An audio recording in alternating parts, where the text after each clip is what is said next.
Hello student, welcome back to my channel. NCERT class 10th geography series में हमारा ये 5th lecture होने वाला है, जिसमें हम लोग पढ़ेंगे chapter number 5, that is minerals and energy resources. तो याद होगा हम लोग शुरू किए थे कहाँ से? रिसोर्सेस से। रिसोर्सेस का मतलब समझते समझते हम क्या किए, हम प्राइमरी सेक्टर्स देखें, हमने जो है ह्यूमन को एज अ रिसोर्स देखा, हमने क्या है लैंड को एज अ रिसोर्स देखा, हमने सॉइल को एज अ रिसोर्स देखा, और भी कई रिसोर्सेज देखते चलेंगे। बट इस चैप्टर में जो मेनली डील करता है ना, वो किससे है? आपका मिनरल से एंड एनर्जी से। एनर्जी होता क्या है कि जब आप फिजिक्स में पढ़े होंगे तो एनर्जी का मतलब होता है क्या? Capacity to do work. यहां भी कुछ वैसा ही सेंस है कि भाई कोई भी ऐसा चीज जो कोई काम करने में मदद करे, जैसे ट्रांसपोर्टेशन के लिए जो व्हीकल है उसको ताकत दे ताकि वो एक जगह से दूसरी जगह मूव कर सके, या आपको हीट प्रोड्यूस करके दे जिसपे आप खाना बना सकते हो, तो ये सब आपका कहलाता है एनर्जी। मिनरल्स फिर क्या है? तो मिनरल्स हमारा क्या है कि कोई भी चीज जो नेचुरली ऑकरिंग है और इसके अंदर कुछ आपके डेफिनेट कॉम्पोजिशंस होते हैं, डेफिनेट कॉम्पोजिशंस ऑफ केमिकल्स। हो सकता है उसमें आपका एक ही केमिकल हो या एक से ज्यादा हो सकता है कि जैसे मान लो वो आपका सिर्फ कैल्शियम का मिनरल हो, उसमें सिर्फ कैल्शियम प्रेजेंट हो किसी भी कंपाउंड के फॉर्म में, उससे हम कैल्शियम एक्सट्रैक्ट कर सकते हैं। या ऐसा भी हो सकता है कि एक ही में आपके मिक्सचर्स हो, जैसे नोड्यूल्स वगैरह होता है, उसके अंदर कुछ मैंगनीज, जिंक, कोबाल्ट ये सब देखने को मिलता है। तो कोई भी चीज आपका जो नेचुरली ऑकरिंग है वो या तो सॉइल में हो सकता है, रॉक्स के फॉर्म में हो सकता है, या फिर आपका अर्थ के सरफेस पे हो सकता है, थोड़ा डीपर में हो सकता है, या फिर ओशन के दम तल पे जाके, मतलब उसके अबाइसल प्लेन पे जाके प्रेजेंट हो सकता है, उसके कॉन्टिनेंटल शेल्फ पे हो सकता है, कहीं पे भी जो किसी एक पर्टिकुलर केमिकल का सोर्स हो, जिस केमिकल से हमारा कोई ना कोई मैन्युफैक्चरिंग का कोई ना कोई काम चलता हो। जैसे मान लो कैल्शियम मिल रहा है तो हो सकता है उस कैल्शियम को हम अपने डेली लाइफ के टूथपेस्ट में यूज करें, हो सकता है उस कैल्शियम का इस्तेमाल आपका सीमेंट बनाने में हो, या फिर मान लो किसी मिनरल से हमको आयरन मिल रहा है तो उस आयरन का स्टील इंडस्ट्री में यूज हो सकता है, जिससे हम कंस्ट्रक्शन का वर्क कर सकते हैं। तो कुछ भी चीज जो ऐसा है उसको हम मिनरल कहते हैं। और ऐसा मिनरल जिससे हम कमर्शियली इंपॉर्टेंट चीज एक्सट्रैक्ट करते हैं उसको हम ओर कहते हैं। तो जरूरी नहीं कि हर मिनरल से केमिकल आपका एक्सट्रैक्ट किया ही जा सके। केमिकल मौजूद है, हमको पता है, लेकिन हो सकता है उसमें इतना कम क्वांटिटी हो, इतने अनवाइबल फॉर्म में हो कि हम नहीं एक्सट्रैक्ट कर पाए। लेकिन कोई भी ऐसा चीज, कोई भी ऐसा मिनरल जिससे हम एक्सट्रैक्ट कर लेते हैं तो हम उसको कहते हैं ओर। इसी वजह से कहा जाता है ना कि जितने भी ओर है उसे ORE ओर, जितने भी ओर है उसे हम मिनरल कह सकते हैं, लेकिन सभी मिनरल को ओर कहना सही नहीं होगा। तो मतलब बेसिकली यहां इंट्रोडक्शन देने से ही आपको पता चल गया कि ये चैप्टर भी पिछले चैप्टर की तरह थोड़ा इंफॉर्मेटिव है। जैसे क्रॉप्स है तो क्रॉप्स के क्या कंडीशन थे पिछले चैप्टर्स में, ये आपको ज्योग्राफी थोड़ा बहुत अंदाजा लगाने में हेल्प करेगा, लेकिन कुछ चीजें स्पेसिफिक है जो आपको याद करनी पड़ेंगे। सिमिलरली यहां पे भी अगर ज्योग्राफी का नॉलेज काफी डेप्थ में है, अच्छे से आपका क्लियर है इंडियन ज्योग्राफी, बेसिकली वर्ल्ड के रिस्पेक्ट में भी पढ़ेंगे ये सब चीज, लेकिन अभी फिलहाल इंडिया पे कॉन्सेंट्रेट करते हैं। तो अगर इंडिया का ज्योग्राफी इन डेप्थ अगर आपका है तो फिर मोटा मोटी एक अंदाजा लग जाएगा कि कौन सा कहाँ मिनरल। जैसे ज्योग्राफी पढ़ते जाएंगे तो ज्योग्राफी जब आप पूरा इंडिया का फिजियोग्राफी सब कुछ, डिस्ट्रीब्यूशन, रॉक्स, एवरीथिंग पढ़ लोगे, तब उसके बाद आपसे कोई पूछे कि भाई कॉपर कहाँ होगा, तो आप अंदाजा लगा के कह सकते हो कि भाई कॉपर, काफी ज्यादा मात्रा में कॉपर जिंक राजस्थान में हो सकता है। या बॉक्साइट पूछते तो आप अंदाजा लगा के कह सकते हो कि उड़ीसा में हो सकता है। तो यहाँ पे भी थोड़ा सा ज्योग्राफी का डेप्थ चाहिए, जो धीरे धीरे आपका हो जाएगा। पहले सारे एनसीईआरटीज को खत्म करो। सिंपली यहाँ पे इस चैप्टर में आंख बंद करके कोई भी चीज रट्टा मारने की जरूरत नहीं है। जितनी बात समझ आ जाए उतनी बात को बस समझो, एक रीडिंग दे लो, इंपॉर्टेंट चीजों को जहां मार्क करवाए उसको मार्क कर लो। क्योंकि अभी लगेगा ना कि बहुत कुछ ऐसा लग रहा है सिंपली रट रहे हैं, बट अगर आप इसको रीडिंग दे के रखोगे और आप डिटेल में ज्योग्राफी पढ़ोगे, वापस यहाँ पे आओगे ना, तब आपको अंदाजा लग जाएगा कि बहुत कुछ रटने वाला नहीं था। दूसरा है कि ये जो पोर्शन है ये आपके एग्जाम के लिए बहुत इंपॉर्टेंट है, क्योंकि मेंस हो या प्रीलिम्स हो डेफिनेटली क्वेश्चन पूछा जाता है और कभी कभी आपके इंटरव्यू में भी पूछ सकता है। मान लीजिए आपसे पूछ लिया कि आप किस रीजन से बिलोंग करते हो, मान लीजिए आपने कह दिया झारखंड से, तो फिर आपसे ये पूछ सकता है कि झारखंड किन किन मिनरल्स में काफी लीडिंग प्रोड्यूसर है, या फिर झारखंड की स्पेशलिटी किस मिनरल में है और वो मिनरल उसके किस डिस्ट्रिक्ट से आता है। तो ये चैप्टर अपने आप से मतलब रिसोर्सेज का कुछ भी सेक्शन ले लो, primary sector, secondary sector, tertiary sector में कंट्रीब्यूट होने वाले कोई भी रिसोर्स, ह्यूमन रिसोर्स, लैंड हो गया, सॉइल हो गया, मिनरल्स हो गया, एग्रीकल्चर हो गया, कुछ भी चीज है, ट्रांसपोर्टेशन का जो मीन्स है, वो सब तीनों लेवल के लिए बहुत बहुत ज्यादा इंपॉर्टेंट है। तो ये आपको ध्यान में रखना है। नेक्स्ट चीज है कि यहाँ इस चैप्टर में हम लोग क्या पढ़ेंगे, तो सबसे पहले मीनिंग, जो कि ऑलरेडी पढ़ लिए कि मिनरल क्या होता है और एनर्जी क्या होता है, रिसोर्स हम जानते हैं।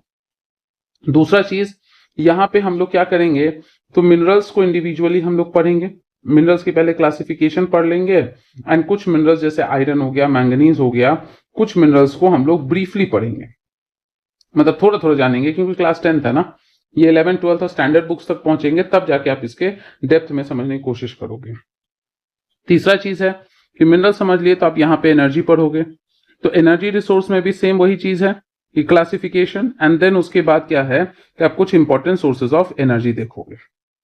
तो यही चैप्टर का जिस्ट है। एक समरी हमेशा, या तो चैप्टर का जहां पे भी आप नोट्स बनाते हैं ना, उससे पहले हेडिंग में छोटा सा समरी लिख लो, जिससे ये लगे कि हाँ इस चैप्टर में क्या क्या है, तो उसी अनुसार आप टॉपिक्स में टिक लगाते चलो कि ये टॉपिक्स हम 5 बार रिवाइज कर लिए हैं, अब हमको अच्छे से याद हो गया, अब इसको बार बार रिवाइज करने की जरूरत नहीं है, कभी कभार रिकॉल कर लेंगे। तो ये एक लिस्ट रहेगा तो आपको आसानी होगी, मतलब ज्यादा चीज नहीं है, 3 ब्रॉड चीज है, उसके अंदर सब जो है आपके 2-2 पार्ट्स हैं। तो मीनिंग तो जैसा कि हम बताए कि इस चैप्टर का मीनिंग सबसे पहले ही पढ़ लिए कि मिनरल क्या होता है, एनर्जी क्या होता है, रिसोर्स आप जानते हो। अब हमको क्या जानना है, हमको ये जानना है कि जो मिनरल का डिस्ट्रीब्यूशन है, मिनरल का जो डिस्ट्रीब्यूशन है वो कहां कहां है with respect to India, with respect to India. तो अब सबसे पहले तो देखो, यहां पहले मिनरल वाले पार्ट पे फोकस करते हैं, फिर चैप्टर के सेकंड पार्ट पे जाएंगे। आपसे अगर मान लेते हैं कि यूपीएससी एग्जाम में या कहीं पे भी ऑब्जेक्टिव में, सब्जेक्टिव में कहीं पे भी पूछ दे कि मिनरल्स का यूज कुछ ही सेक्शन में है, हमारे डे टू डे लाइफ में यूज होने वाले कोई भी ऑब्जेक्ट है उसमें मिनरल आपका कुछ कुछ में यूज होता है, बाकी में नहीं। तो आप कहना ऐसा नहीं है, ऑलमोस्ट सभी चीज जो आप यूज करते हो ना उसमें कहीं ना कहीं कोई ना कोई मिनरल यूज होता है। हो सकता है वो मेटालिक मिनरल हो सकता है नॉन मेटालिक हो, मतलब मेटल का सोर्स हो, या फिर नॉन मेटल। जैसे एग्जाम्पल के तौर पर हो सकता है आप ये लेक्चर टैब से देख रहे हो, लैपटॉप से देख रहे हो, या फिर मोबाइल फोन से, उसमें जो चिप्स लगते हैं सेमीकंडक्टर्स, वो आपका किसका होता है, सिलिकॉन जर्मेनियम इसका बना होता है, वो भी एक तरह से क्या है, मिनरल से ही एक्सट्रैक्ट किया गया है। या फिर मान लो आपके बुक में एग्जांपल दिया है टूथपेस्ट यूज करते हो, तो टूथपेस्ट जो यूज करते हो तो उसके अंदर जो हमारे टीथ के लिए जो एडवर्टाइजमेंट देता है कि टीथ के लिए स्ट्रॉन्ग ये बनाना है या क्लीन करना है, तो क्लींजिंग एजेंट के लिए आपका कुछ मिनरल्स ऐड किया जाता है, फ्लोराइड होता है, कैल्शियम होता है, फॉस्फेट होता है। तो लगभग हर चीज, आप नमक जो खाते हो उसमें भी मिनरल आयोडीन है, पोटेशियम ऐड किया रहता है, सोडियम ऐड किया रहता है, अकॉर्डिंगली कि किस तरह का किसको मिनरल का रिक्वायरमेंट है, मार्केट में आप हर तरह के ये सॉल्ट देखते होंगे। तो कोई भी ऐसा हमारा सेक्टर ही नहीं हमारे लाइफ का जहां पे मिनरल का इन्वॉल्वमेंट नहीं है। तो अब सिंस हमसे ये कह दिया कि मिनरल बहुत इंपॉर्टेंट है, तो हमको ये जानना भी होगा कि क्या पूरे इंडिया में सब जगह एक ही जैसा मिनरल्स पाया जाता है या अलग अलग तरह का। तो लॉजिक सी बात है, इतना बड़ा लैंड मास है और आप लैटिट्यूड लॉन्गिट्यूड का कंसेप्ट जानते ही हो, तो ये तो आप समझ गए कि लैटिट्यूड के वेरिएशन से, लॉन्गिट्यूड के वेरिएशन से आपका अलग अलग तरीके का हीट जोन्स आता है, अलग अलग तरीके का वहां पे क्लाइमेटिक कंडीशन होता है, उस हिसाब से अलग तरीके का पत्थर, अलग तरीके का सॉइल होता है, और उसके अकॉर्डिंगली आपका अलग तरीके से वहां एग्रीकल्चर होगा, अलग तरीके से वहां ह्यूमन का लाइफस्टाइल होगा, और सिमिलरली अलग तरीके से आपका क्या होगा, मिनरल्स पाया जाएगा। अब मान लो किसी तरह का कहीं का ऐसा क्लाइमेट है जहां पे आपका फॉस्फेटिक रॉक्स काफी ज्यादा टूटता है, तो आपको वहां की मिट्टी में क्या होगा, फॉस्फेट एज अ मिनरल काफी ज्यादा देखने को मिलेगा। तो डिस्ट्रीब्यूशन क्या है ना कि अलग अलग जगह पे इंडिया में अलग अलग तरीके से वेरिएबल है, और इंडिया में काफी ज्यादा डाइवर्सिटी है। तो आप जानते हो कि लैंड का डाइवर्सिटी, क्लाइमेट का डाइवर्सिटी बहुत ज्यादा है, तो ऑब्वियसली यहाँ पे बहुत वैरायटीज ऑफ मिनरल्स पाए जाएंगे, वैरायटीज ऑफ मिनरल्स पाए जाएंगे। उसका मतलब इंडिया काफी ज्यादा एग्रीकल्चर की तरह मिनरल में भी क्या होगा, बहुत ज्यादा रिच होगा। जैसे फॉर एग्जांपल जब हम ज्योग्राफी पढ़ेंगे, अब जो लोग नहीं पढ़े डिटेल से इंडिया का फिजियोग्राफी, तो वो आप स्ट्रेस मत लेना, आप यहीं पे वीडियो पॉज करके इंडियन ज्योग्राफी एक बार रिवाइज करके तब वापस आना, तो एनसीईआरटी की रीडिंग एक सेटिस्फैक्शन हो जाएगा। बेसिकली एग्जाम के पॉइंट ऑफ व्यू से 6 to 10 आपको रीड करना है, 11-12 का एनसीईआरटी को अच्छे से लर्न करना है। तो रीडिंग पर्पज से आप पढ़ रहे हो तो एक बार रीडिंग दे लो, और जब आप मेन कंटेंट 11-12 पढ़ोगे ना तो अपने आप याद आ जाएगा कि अच्छा 6 to 10 में भी यही बात लिखा हुआ था जो हमको पहले नहीं समझ में आ रहा था। तो इंफॉर्मेटिव चीजों से ऐसे हम लोग डील करते हैं, ऐसा नहीं कि बहुत ज्यादा इंफॉर्मेशन आ गया तो हताश होकर छोड़ दिए। तो यहाँ पे क्या है कि जब आप पढ़ोगे तो इंडिया का जो पेनिनसुला का पार्ट है, जो साउथ इंडिया, जो डेक्कन वाला एरिया है, उस डेक्कन वाले एरिया में आप जानते हो कि डेक्कन लावा लावा का वहां पे जब वो इंडियन प्लेट ऐसे करके मूव कर रहा था तो रीयूनियन हॉटस्पॉट के ऊपर से गया, तो इस पे पूरा पूरा लावा क्या हो गया, फैल गया, और यही लावा क्या हुआ आपका, सॉलिडिफाई किया, जिस वजह से अलग अलग तरीके का क्या है, रॉक्स का फॉर्मेशन हुआ। जैसे आर्कियन रॉक हो गया, धरवार रॉक हो गया, कडप्पा रॉक सिस्टम हो गया, तो कई सारे आपके रॉक्स बने। तो यहाँ पे पेनिनसुलर इंडिया में ना आपको मेटालिक मिनरल्स भी और नॉन मेटालिक मिनरल्स भी काफी दिखेगा। और पेनिनसुलर से थोड़ा नॉर्थ में जाओगे आप, पेनिनसुलर से थोड़ा नॉर्थ में मतलब है कि आप छोटा नागपुर साइड में जाओगे, आप जो है झारखंड, आप जो है बंगाल साइड में जाओगे, तो वहां पे ये जो मेटालिक आयरन को कॉपर ये सब थोड़े बहुत दिखेंगे ही। उड़ीसा में बॉक्साइट दिखेगा, तो ये तो दिखेगा ही दिखेगा। इसके साथ साथ आपको कोल का भी फॉर्मेशन दिखेगा, जो एनर्जी रिसोर्सेज में पड़ेंगे, गोंडवाना टाइप का कोल, और थोड़ा सा कार्बोनिफेरस टाइप का गुड क्वालिटी का कोल आपको कश्मीर एरिया में देखने को मिलता है। तो ये एक जोन हो गया। वैसे ही जब आप इंडियन फिजियोग्राफी क्लियर करोगे तब आप राजस्थान वाले एरिया में जहां अरावलीज है वहां पे देखोगे कि जिंक है, कॉपर है, ये सब आपको काफी ज्यादा देखने को मिलेगा। अगर जहां पे आप देखते हो कि सेडिमेंट्री रॉक्स है, मतलब विंध्यन रॉक सिस्टम जब पढ़ेंगे तो वहां पे देखना सेडिमेंट्री रॉक सिस्टम है। विंध्यन मतलब थोड़ा सा मैप पे लोकेट करने की कोशिश करना कि गुजरात के, आपका गुजरात राजस्थान के साउथ से जो एक्सटेंड करता हुआ बिहार के कैमूर तक जाता है, वो वाला सिस्टम आपका विंध्यन आता है। उसमें आप देखोगे ना, उसमें आप देखोगे कि विंध्यन रॉक सिस्टम में आपको देखने को मिलेगा सेडिमेंट्री रॉक्स। और सेडिमेंट्री रॉक्स में जब रॉक सिस्टम पढ़ेंगे ना तब आपको और अच्छे समझ में आएगा कि, क्योंकि अभी हम लोग एनसीईआरटी चैप्टर वाइज पढ़े, क्लास वाइज, वही स्टैंडर्ड बुक रहता है, तो यहीं पे सब कुछ एक साथ हम लोग कंसोलिडेट कर लेते हैं, और वो करेंगे भी। पहले एक बार एनसीईआरटी की रीडिंग कंप्लीट कर लेते हैं। तो इसमें आपको क्वार्टजाइट दिखेगा, इसमें आपको कैल्शियम कार्बोनेट वगैरह देखने को मिलेगा, तो ये सब आपके सेडिमेंट्री रॉक्स में आते हैं। वहीं अगर आप नॉर्दर्न प्लेन्स या कह लो हिमालय साइड में जाओगे तो हिमालय साइड में द्रविडियन रॉक सिस्टम देखने को मिलेगा। वहां पे आपको थोड़ा सा कश्मीर वाले सेक्शन में आपको देखने को मिलेगा ये कार्बोनिफेरस, जो गुड क्वालिटी का कोल है, वो देखने को मिलेगा। अगर आप प्लेन एरिया में चले जाओगे तो प्लेन एरियाज में भी जैसे जो सॉल्ट पिटर है ये सब देखने को मिलेगा। बिहार के नॉर्थ में जाओगे तो सॉल्ट पिटर मिलेगा, माइका मिलेगा, जो झारखंड का पार्ट है कोडरमा वगैरह, वहां पे आपको माइका का प्रेजेंस मिलेगा। जो भी आपका इनलैंड सॉल्ट वाटर लेक है वहां पे आपको सॉल्ट का सोर्स मिलेगा। सॉल्ट भी एक मिनरल है, NaCl, सोडियम क्लोराइड।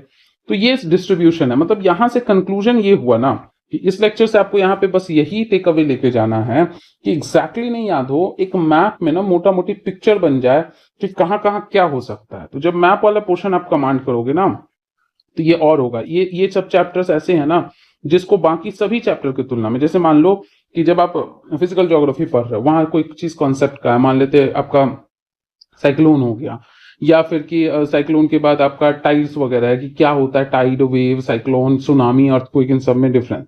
एक बार कंसेप्ट क्लियर हो गया तो बस आपको उसके क्वेश्चंस बनाने, काम खत्म है। थोड़े बहुत जो वोल्केनोज है उसको याद करना।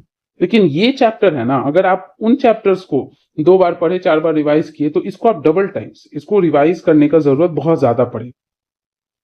तो यही इसका डिस्क्लेमर है कि एक बार में ये मत समझना कि मिनरल्स बहुत सारा याद हो जाए। तो ये तो हमारा हो गया क्या, मिनरल का डिस्ट्रीब्यूशन। अब धीरे धीरे क्या है कि मिनरल के क्लासिफिकेशन, वही सारा चीज यहाँ पे देख रहे हो, टूथपेस्ट का जो है पोर्शन बताया हुआ है। यहाँ पे मिनरल्स के आपके क्या है, डेफिनेशन दिए हुए हैं काफी सारे एग्जांपल्स के रूप में, कार्स, बसेस, ट्रेन्स, इन सब में अलग अलग डिवाइसेस, बैटरीज यूज होता है, उसमें लिथियम यूज होता है, जिंक यूज होता है, ग्रेफाइट यूज होता है। तो ये सब एग्जाम्पल है। काम से इस वाले पूरे से आपको डेफिनेशन निकाल लेना है मिनरल्स का, और उसको सिर्फ यहीं से नहीं, यहां से तो आपको सिंपल वे में दिखेगा इस जगह पे ना आपको क्या करेगा, टेक्निकल डेफिनेशन दिखेगा।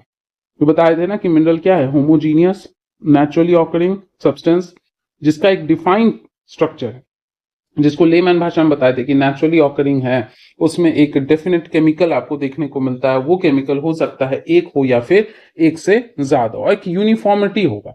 यूनिफॉर्मिटी कहने का मतलब ऐसा नहीं कि रैंडम है, मतलब होमोजीनियस है, मतलब रैंडम है कि जैसे आप जिस एरिया में गए वहां सैंडस्टोन मिलना था तो आपको रैंडमली कुछ और सा मिल गया, आपको आर्कियन रॉक सिस्टम मिल गया और उसके अंदर मिलना चाहिए था आयरन तो आपको मिल रहा है कैल्शियम। ऐसा रैंडमनेस नहीं होता है, एक होमोजिनिटी होता है।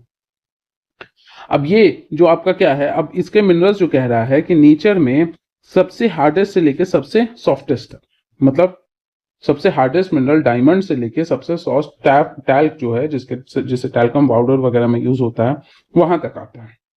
इनफैक्ट डायमंड और ग्रेफाइट में भी देखो तो ग्रेफाइट स्लिपरी होता है, पेंसिल के निब को टच करके देखना, हाथों पे उसका मार्क आता है।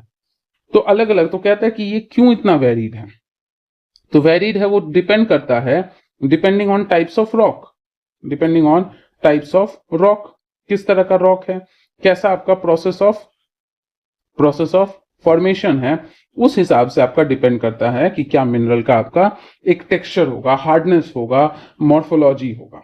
तो यहां से एक डेफिनेशन ले लिया, यहां से आपको क्या है कि एक एग्जांपल और मिल गया कि लगभग हर चीज जो डे टू डे लाइफ में हम यूज करते हैं वहां पे हमें मिनरल्स देखने को मिलता है।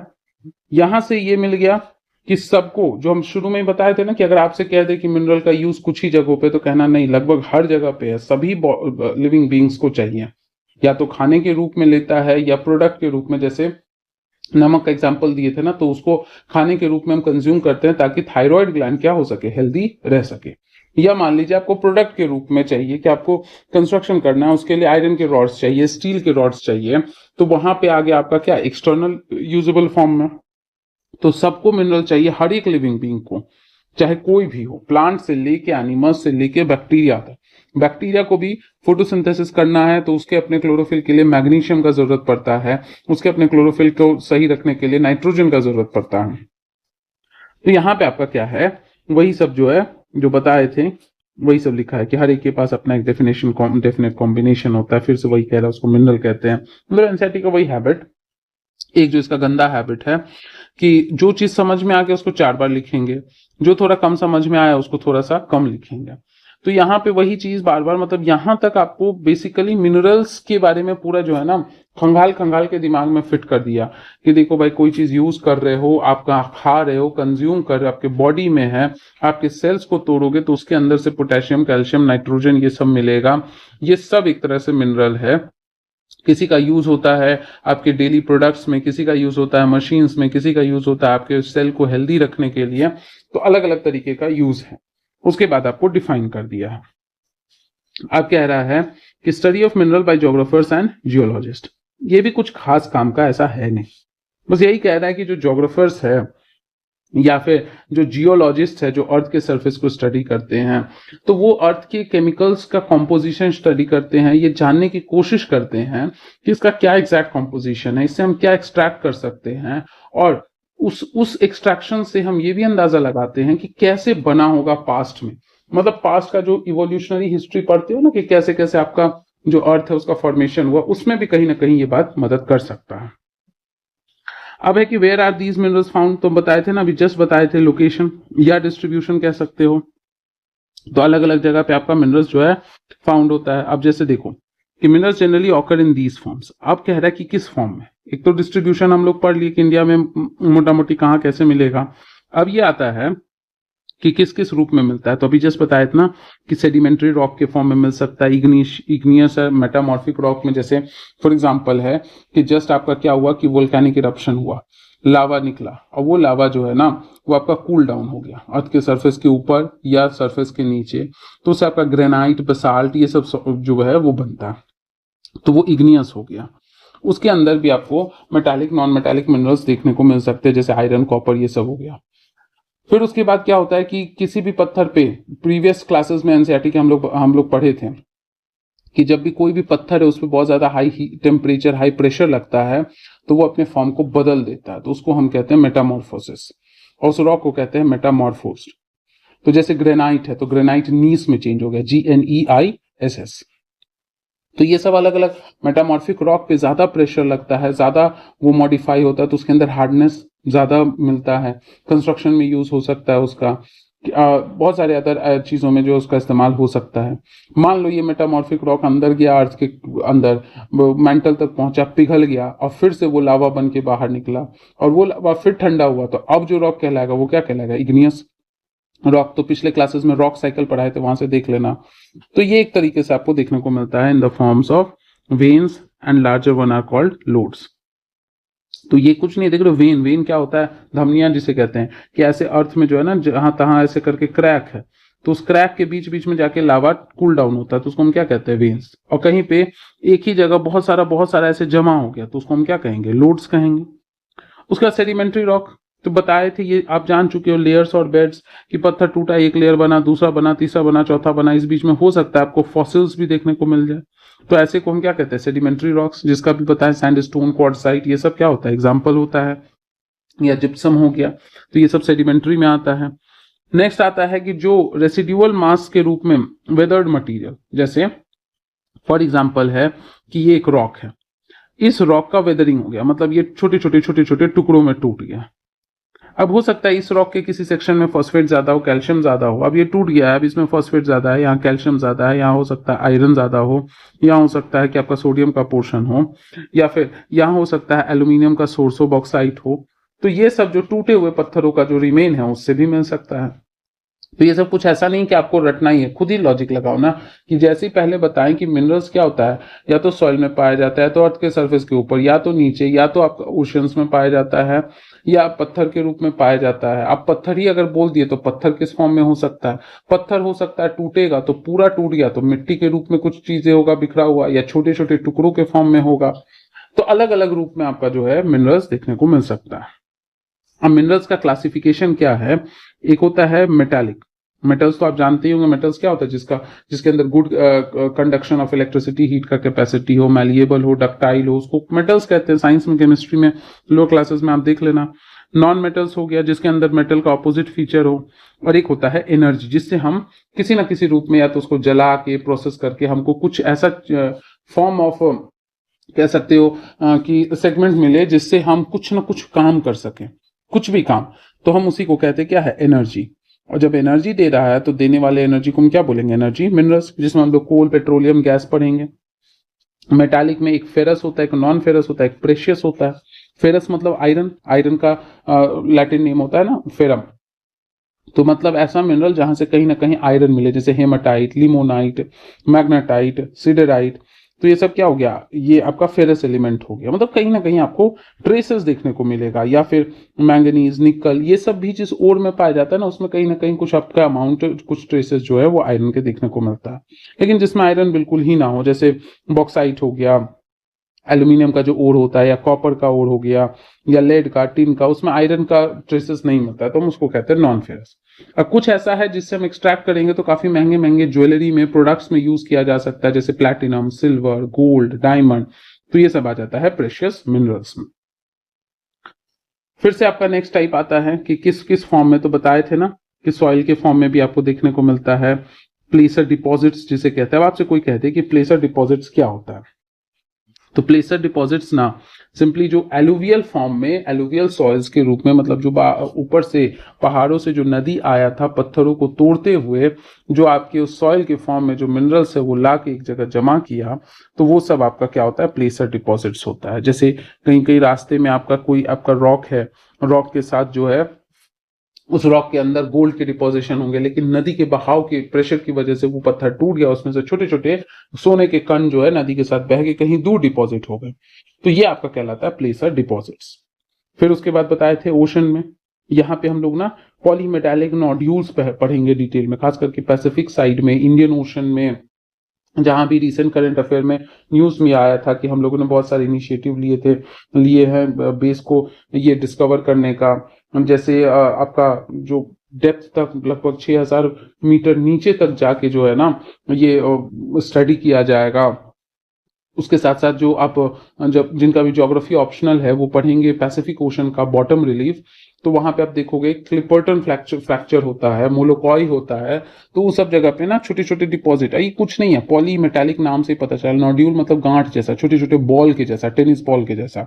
तो जब वोल्केनिक इरप्शन हो रहा था ना समुद्र के तल पे, तो अंदर से जो सारा मिनरल है वो पानी के कांटेक्ट में आते ही तुरंत ठंडा हो गया, तो छोटे छोटे बॉल के रूप में अंदर में डिपॉजिटेड है। अगर उसको एक्सट्रैक्ट कर पाए तो हमें बहुत सारे वहां से मिनरल्स देखने को मिलेंगे। अब यहाँ पे एक इंटरेस्टिंग फैक्ट दिया है जिसको आप डिजास्टर मैनेजमेंट में भी पढ़ोगे, rat hole mining. Rat hole mining पहले भी डिस्कस किए हुए हैं कि ऐसे करके कोल का डिपोजिशन है। अब यहाँ पे जैसे मेघालय वगैरह में बहुत बड़ा कंसर्न है, क्योंकि एक तरीके से ना यहाँ पे आपका पॉलिटी का जो right against exploitation of children है उसका भी आर्टिकल यहाँ पे प्ले में आता है। बहुत सारे रूल्स आते हैं क्योंकि यहाँ छोटे छोटे बच्चों से ना कोल की माइनिंग की जाती है।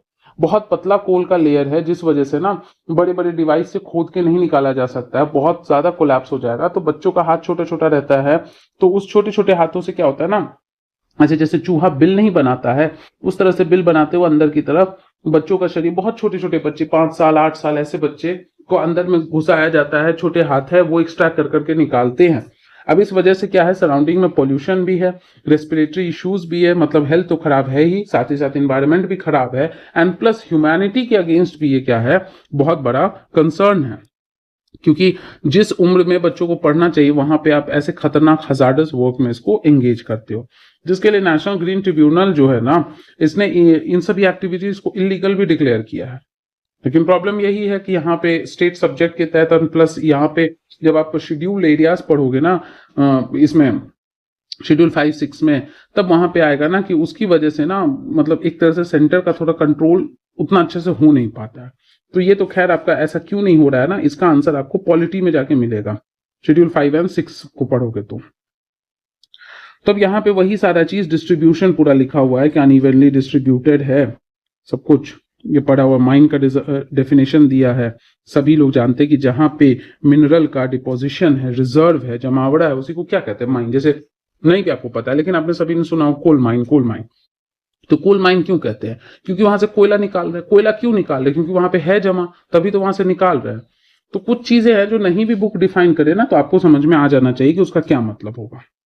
अब फेरस मिनरल्स को हम लोग एक एक करके डिटेल में देखते हैं, और ये सब ना मैपिंग से आप अच्छे से देखना कि मैपिंग से आपको समझ में आएगा आसानी से।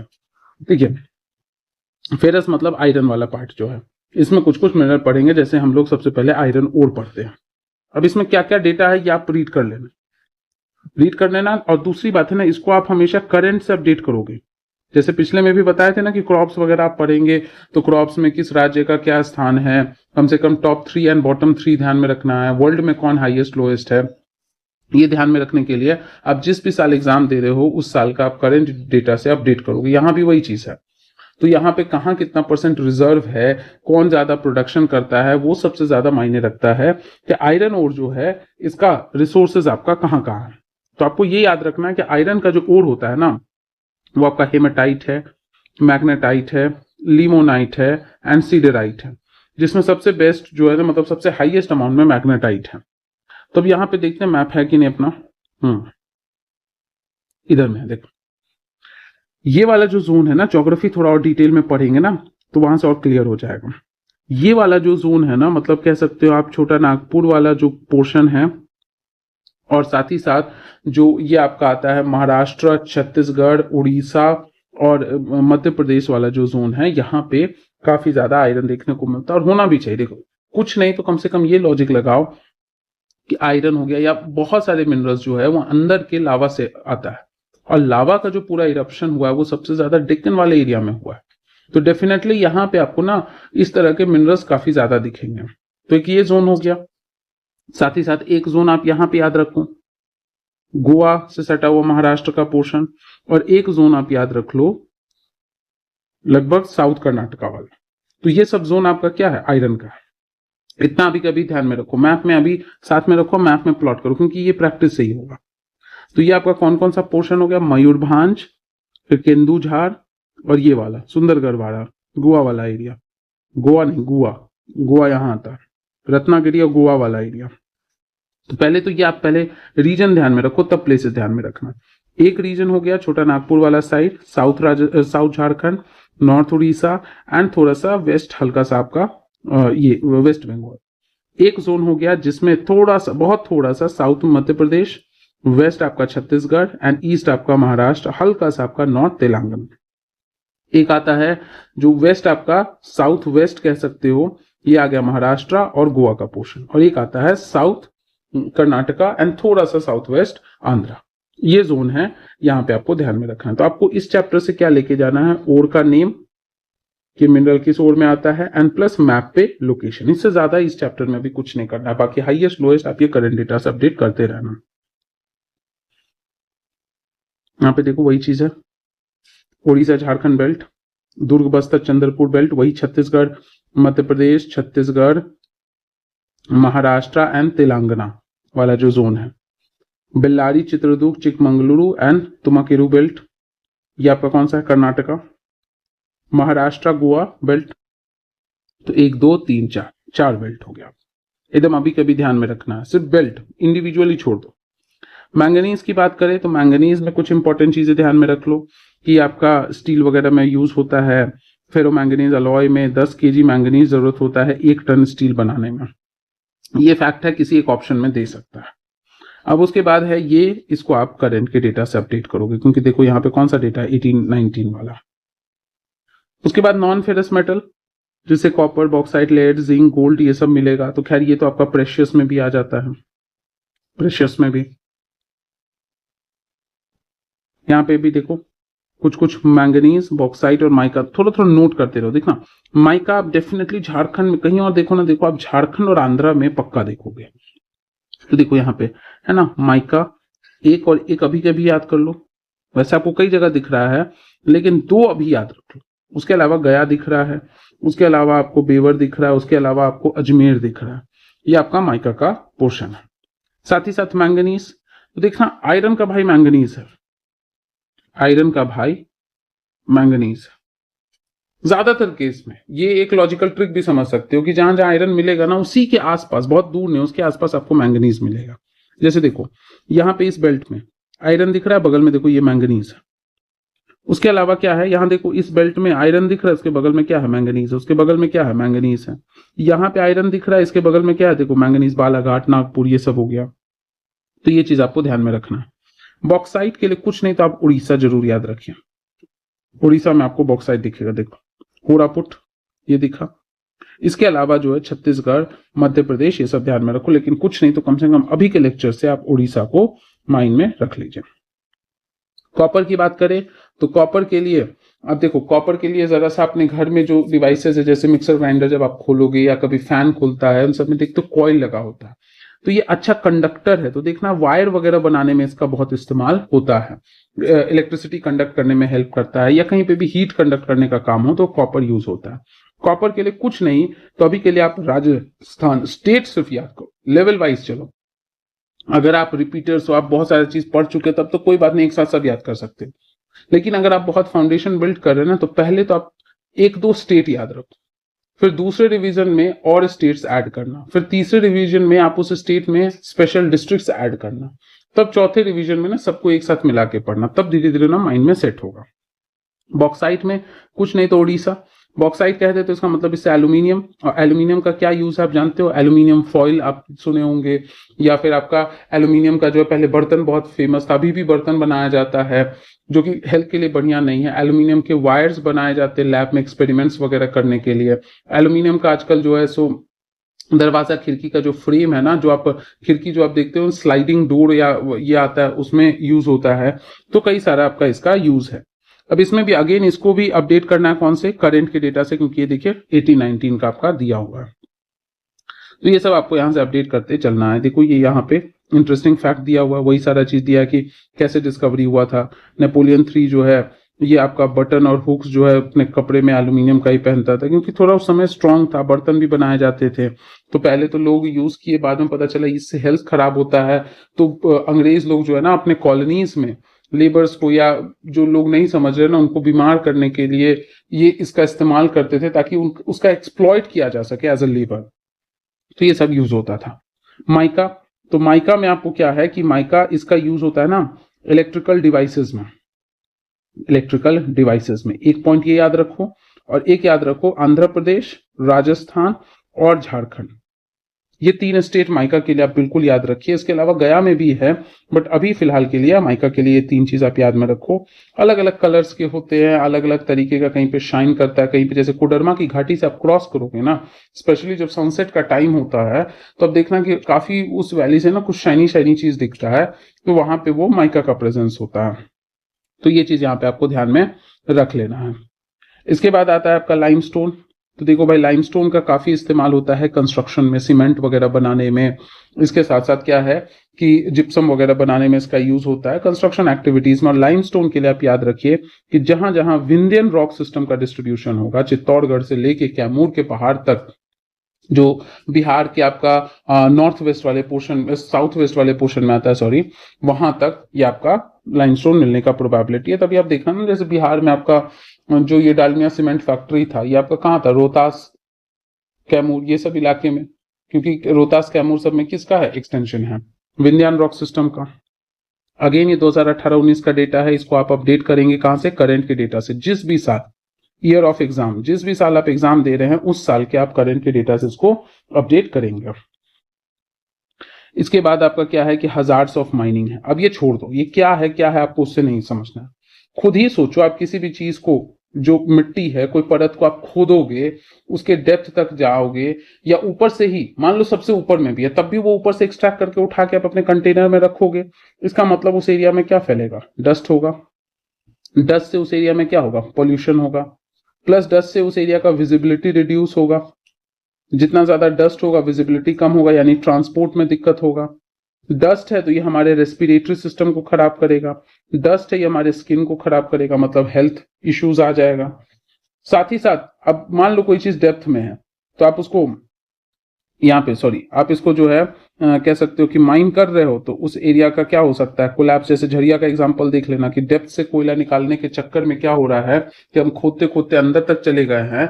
इसकी वजह से सराउंडिंग एरिया, जैसे कभी कभी आप नोटिस करना कि जैसे रेत का टीला है, आप उसको नीचे से ऐसे खोदते चलो तो देखना ऊपर से वो गिरने लगता है रेत, बिल्कुल वैसा ही कुछ है कि वहां कोलैप्स हो सकता है। बहुत प्रेशर अगर आप लगेगा, बहुत प्रेशर लगेगा, तो वहां पे अर्थक्वेक जैसा सिचुएशन भी बन सकता है। कई बार डैम के कोलैप्स होने से या बहुत ज्यादा ड्रिलिंग करने से अर्थक्वेक का झटका जो है वो देखने को आपको मिला है। तो ये सारे आपके माइनिंग के क्या है, हजार्ड्स है, जिसका केस स्टडी आपको झरिया का पढ़ना है, लेकिन अभी करंट सिनारियो से अपडेट करना है। और उसके बाद आपको कमेंट सेक्शन में अपडेट करना है कि क्या है अभी करंट सिचुएशन झरिया का। उसके बाद बात करें कंजर्वेशन, मिनरल के कंजर्वेशन करने का क्या जरूरत है। कि आपसे कोई भी पूछे, जैसे मान लो कि प्लांट है, बायोडाइवर्सिटी है, कुछ भी चीज है, जब आपसे बोला जाता है कि कंजर्वेशन करने का जरूरत है, माने बचाने का जरूरत है, इसका मतलब ऑब्वियसली क्या है, खतरा होगा। तो अब आपसे यहाँ पे ना रीजन पूछा गया है कि किसी भी चीज को आप कंजर्व क्यों करोगे, तो सबसे पहला पॉइंट तो यही दे दो कि उसका हो क्या रहा है, ओवर एक्सप्लॉइटेशन हो रहा है। कोई चीज बहुत जरूरत से ज्यादा यूज हो रहा होगा तभी तो उसके ओवर एक्सप्लॉइटेशन से डिप्लीट होने का, खत्म होने का खतरा है, तभी तो हमको जरूरत आन पड़ा कि हम उसको क्या करें, कंजर्व करें। दूसरा है जरूरत से ज्यादा यूज करने की वजह से वो स्कार्स हो गया, मतलब है कि अमाउंट बहुत कम, बहुत ज्यादा कम हो गया है। तीसरा है कि वो नेचर से नॉन रिन्यूएबल होगा, तभी तो और ज्यादा डर बना हुआ है कि नहीं कंजर्व करो। अब जो रिन्यूएबल होगा उसमें तो इतना डर नहीं होगा, लेकिन जब हम बहुत ज्यादा कंसर्न है, इसका मतलब डेफिनेटली वो चीज बाद में रिन्यू नहीं हो सकता। फॉसिल फ्यूल को हम जला दिए तो वो राख बन गया, आप उसको वापस से कोयला के फॉर्म में इतना जल्दी नहीं बना सकते हो, तो और ज्यादा जरूरत पड़ेगा। लेकिन अगर मान लो रिन्यूएबल है तो ये पॉइंट को आपको क्या कर देना, एलिमिनेट कर देना है। तो ये सारा पॉइंट हो गया। प्लस है कि कोई भी चीज रैपिड हो रहा है, बहुत तेजी से हो रहा है, ये सारा जो फैक्टर है इसका गति बहुत तेज है, इसीलिए जरूरत पड़ रहा है कि हम मिनरल्स को क्या करें, कंजर्व करें। अब कंजर्व जब करेंगे तो ऑब्वियसली क्या है कि प्रॉब्लम क्या हो रहा है कि मिनरल्स को जब हम कंजर्व कर रहे हैं तो हम एक तरीके से, मेरे साथ चैलेंज क्या आ रहा है, तो चैलेंज ये हो रहा है कि जब हम इस कंजर्वेशन को अपनाएंगे तो मेरा इकोनॉमिक डेवलपमेंट में हर्डल हो जाएगा। मतलब हम मिनरल अगर बचा रहे, इसका मतलब मिनरल निकाल के इंडस्ट्रियलाइजेशन नहीं करना चाह रहे, डिवाइसेस इंस्ट्रूमेंट्स नहीं बनाना चाह रहे, तो ऑब्वियसली डेवलपमेंट पे, इकोनॉमी पे असर पड़ेगा। दूसरा है कि अगर हम ये ध्यान दे रहे हैं कि नहीं ठीक है चलो सस्टेनेबल डेवलपमेंट कर रहे हैं, तो सस्टेनेबल डेवलपमेंट करने के चक्कर में इंस्ट्रूमेंट्स बनाने में कॉस्ट क्या लगता है, ज्यादा लगता है, क्योंकि आपको नए तरीके का सोफिस्टिकेटेड इंस्ट्रूमेंट बनाना पड़ेगा, तो उसका कॉस्ट ज्यादा पड़ेगा। दूसरा क्या हो रहा है कि धीरे धीरे क्या हो रहा है कि सस्टेनेबल के चक्कर में हम ऑल्टरनेटिव चीजों पे बढ़ते जा रहे हैं, और वो ऑल्टरनेटिव चीज जो है वो शायद नेचुरल के तुलना में बहुत ज्यादा एफिशिएंट नहीं होगा, और एफिशिएंट नहीं होगा तो जिस वजह से होगा क्या कि क्वालिटी हमको उतना अच्छा नहीं मिलता जाएगा। तो ये भी चैलेंजेस हमारे आगे, मतलब ये एक्सप्लॉयटेशन हो रहा है, कंजर्वेशन करना है, लेकिन कंजर्वेशन करने के रास्ते में ये रोड़ा बन रहा है कि हम एक डायलेमा सिचुएशन में आ रहे कि डेवलपमेंट करे कि नहीं करे।